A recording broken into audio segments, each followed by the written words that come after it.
नमस्कार दोस्तों, जय माँ गायत्री। आप सभी का मेरे YouTube चैनल शुभकर माही अष्टो में स्वागत है। अपने परम पूजनीय गुरुदेव प्रज्ञा अवतार श्री रामाचार्य शर्मा जी तथा वंदनीय माता जी के चरणों में वंदन करते हुए आज मैं आप सभी को इस वीडियो में करवा चौथ व्रत कथा, महत्व व उसके मुहूर्त की जानकारी दे रही हूँ। कार्तिक मास के कृष्ण पक्ष की चतुर्थी तिथि को करवा चौथ का व्रत रखा जाता है। सुहागिन महिलाएं इस दिन 16 श्रृंगार करके पति की लंबी आयु के लिए कामना करती हैं। हिंदू धर्म में करवा चौथ व्रत का बहुत ही खास महत्व है। इस दिन सूर्योदय के बाद से ही महिलाएं पति की सुख समृद्धि के लिए निर्जला व्रत रखती हैं।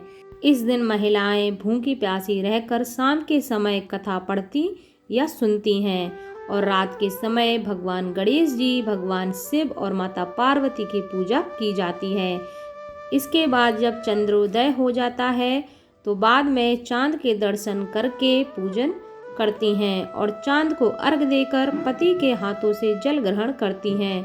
इस बार करवा चौथ 24 अक्टूबर दिन रविवार को पड़ रहा है। पूजा मुहूर्त 24 अक्टूबर 2021 को शाम के समय 6:55 से लेकर रात के लगभग 9 बजे तक रहेगा। इसके अलावा करवा चौथ पर चंद्रोदय का समय 8:12 पर रहेगा। हालांकि अलग अलग जगहों पर चांद के निकलने का समय थोड़ा आगे पीछे हो सकता है। करवा चौथ व्रत कथा। एक साहूकार के 7 लड़के और एक लड़की थी। एक बार कार्तिक मास की कृष्ण पक्ष की चतुर्थी तिथि को सेठानी सहित उसकी 7 बहुएं और उसकी बेटों ने भी करवा चौथ का व्रत रखा।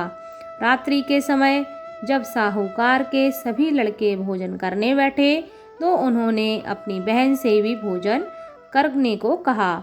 इस पर बहन ने कहा, भाई अभी चांद नहीं निकला है, चांद के निकलने पर उसे अर्घ देकर ही मैं आज भोजन करूंगी। साहूकार के बेटे अपनी बहन से बहुत प्रेम करते थे। उन्हें अपनी बहन को भूख से व्याकुल देखकर बहुत बुरा लग रहा था। साहूकार के बेटे नगर के बाहर चले गए और वहां एक पेड़ पर चढ़कर अग्नि जला दी। घर वापस आकर उन्होंने अपनी बहन से कहा, देखो बहन, चांद निकल आया है, अब तुम उसे अर्घ देकर भोजन ग्रहण करो। साहूकार की बेटी ने अपनी भाभियों से कहा, देखो चांद निकल आया है, तुम लोग भी अर्घ देकर भोजन कर लो।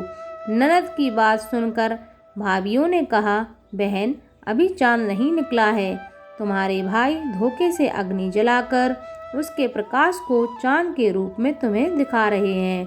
साहूकार की बेटी अपनी भाभियों की बात को अनसुनी करते हुए भाइयों द्वारा दिखाए गए चांद को अर्घ देकर भोजन ग्रहण करने लगी। व्रत पूरा होने से पहले ही अन्न ग्रहण करने से विघ्नहर्ता गणेश जी साहूकार की लड़की पर अप्रसन्न हो गए। बीरावती जब भोजन करने बैठी तो उसे उसी समय कुछ न कुछ अशुभ संकेत मिलने लगे। पहले कौर में उसके बाल आया, दूसरे कौर में उसको छींक आ गई और तीसरे कौर को जब वह खाने गई तो उसे सूचना मिली कि उसके पति की अचानक मृत्यु हो गई है। अपने पति के मृत शरीर को देखकर बीरावती का विलाप इतना तेज हुआ कि वह तीनों लोकों तक पहुंच गया। अपनी इस भूल के लिए वह खुद को दोषी मानने लगी। बीरावती का विलाप सुनकर इंद्र की पत्नी इंद्राणी भी बीरावती को सांत्वना देने के लिए पहुंची और बताया कि उसके पति की मृत्यु क्यों हुई है।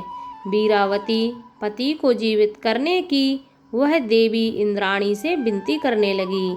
बीरावती का दुख देखकर देवी इंद्राणी ने उससे कहा कि चंद्रमा को अर्घ दिए बिना उसने व्रत तोड़ दिया था, इसलिए हर माह की चौथ पर तुम यह व्रत करो और करवा चौथ पर व्रत को पूर्ण करो। बीरावती ने ऐसा ही किया और साल भर की चौथों का व्रत किया। भगवान गणेश उससे प्रसन्न हुए और उन्होंने उसके पति को जीवन दान प्रदान किया। इस प्रकार वह अपने पति को दोबारा से प्राप्त कर सकी। इस कथा को सुनने के बाद चंद्रोदय पर चांद को अर्घ्य देकर व्रत पूर्ण माना जाता है।